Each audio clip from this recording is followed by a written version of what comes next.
कपटी शकुनी। शकुनी गांधार राज सुबल का पुत्र था। गांधारी इसी की बहन थी। वह गांधारी के स्वभाव से विपरीत स्वभाव वाला था। जहां गांधारी के स्वभाव में उदारता, विनम्रता, स्थिरता और साधना की पवित्रता थी, वहीं शकुनी के स्वभाव में कुटिलता, दुष्टता, छल और दुराचार का अधिकार था। वह जीवन के उदात्त मूल्यों की तरफ कभी भी आकृष्ट नहीं हुआ। उसके सामने तो अपना या इससे आगे अपने संबंधियों का स्वार्थ रहता था। तभी तो वह अपने और अपने भांजों के स्वार्थ के कारण पांडवों की महान विपत्तियों का कारण बना। दुर्योधन को वह बहुत चाहता था। उसकी ओर से इसी ने युधिष्ठिर के साथ जुआ खेला था। पासे फेंकने में इसकी बराबरी और कोई नहीं कर सकता था। अपने इस अपूर्व कौशल से ही इसने युधिष्ठिर को एक भी दांव जीतने का अवसर नहीं दिया। हर एक दांव युधिष्ठिर हारते जाते उन्होंने अपना सर्वस्व दांव पर लगा दिया। तभी इस दुष्ट ने उन्हें इनकी पत्नी द्रौपदी को दांव पर लगाने के लिए उकसाया। युधिष्ठिर ने द्रौपदी को भी दांव पर लगा दिया। जब युधिष्ठिर सब कुछ हार गए तो उन्हें वचनबद्ध होकर वनवास को जाना पड़ा। वहां अनेकानेक आपत्तियों का सामना पांडवों ने किया। कौरवों ने अपने भाइयों की पराजय पर खुशी मनाई। इन सब में गर्व से फूलने वाले दो व्यक्ति थे, एक था दुर्योधन और दूसरा था शकुनी। शकुनी ने महाभारत में युद्ध किया था। वह बड़ा अच्छा अश्वारोही था और गांधार के श्रेष्ठ अश्वों का एक रिसाला उसके पास था। सहदेव के साथ उसका युद्ध हुआ, जिसमें सहदेव ने उसे मार गिराया। उसके भाई और पुत्र आदि भी सभी मारे गए।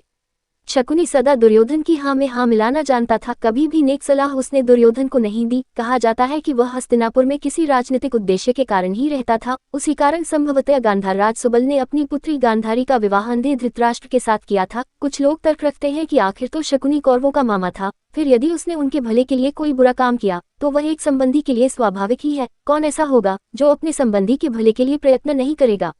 लेकिन जहां तक जीवन की उदात्त चेतना का संबंध है, इस तरह के तर्क निराधार ही प्रमाणित होते हैं, क्योंकि शकुनी ने छल और कपट का आश्रय लेकर उस पक्ष का साथ दिया था जो अपने भाइयों के प्रति पूरी तरह अन्याय करने पर तुला बैठा था। जिन पुत्रों को स्वयं माता गांधारी ने आशीर्वाद नहीं दिया था, उनको शकुनी ने अन्याय की ओर अधिकाधिक प्रेरित किया। शकुनी का ऐसा करना यही व्यक्त करता है कि उसके हृदय में न्याय और सत्य की प्रेरणा नहीं थी। वह तो एक कुटिल व्यक्ति था जो अपने स्वार्थ के कारण जीवन की उदात्त गरिमा को ठुकराकर कितने भी नीचे गिर सकता था। महाभारत के पात्रों में जहां एक तरफ जीवन की श्रेष्ठता और उदात्त गरिमा बोलती है, उसके विपरीत शकुनी जैसे व्यक्तियों में शूद्रत्व का भी रूप में हमें मिल जाता है। कौरव पांडवों के गृह कलह का बहुत कुछ उत्तरदायित्व उसी पर है। यदि वह कुछ और ऊंचा उठकर सोच पाता तो पांडव भी तो उसके भांजे थे, उनके प्रति वह इस प्रकार विद्वेष नहीं रखता। उसी के कारण साध्वी द्रौपदी का भरी सभा में अपमान हुआ। बाद में भी जब महाभारत का हाहाकार चारों ओर फैल चुका था, उसने अपनी कुटिलता नहीं छोड़ी थी। दुर्योधन ने द्रोणाचार्य से युधिष्ठिर को पकड़कर ले जाने की प्रार्थना की थी। वह चाहता था कि शकुनी मामा फिर युधिष्ठिर के साथ जुआ खेलकर उन्हें हरा दे और इस प्रकार उनको वनवास के लिए भेज दे,